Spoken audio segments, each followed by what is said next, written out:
प्रलिप्तदिग्वधूमुखे मदान्धसिन्दूरस्फुरत्वगुप्तरीयमेदुरे मनोविनोदमद्भुतं बिभर्तु भूतभर्तरि सहस्रलोचनप्रभृत्य शेषलेखशेखर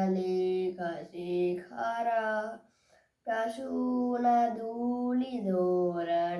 विधूसराङ्घ्रिपीठभू भुजङ्गराजमालया निबद्धजाटजूटकः श्रियै चिराय जायतां चकोरबन्धुशेखरः।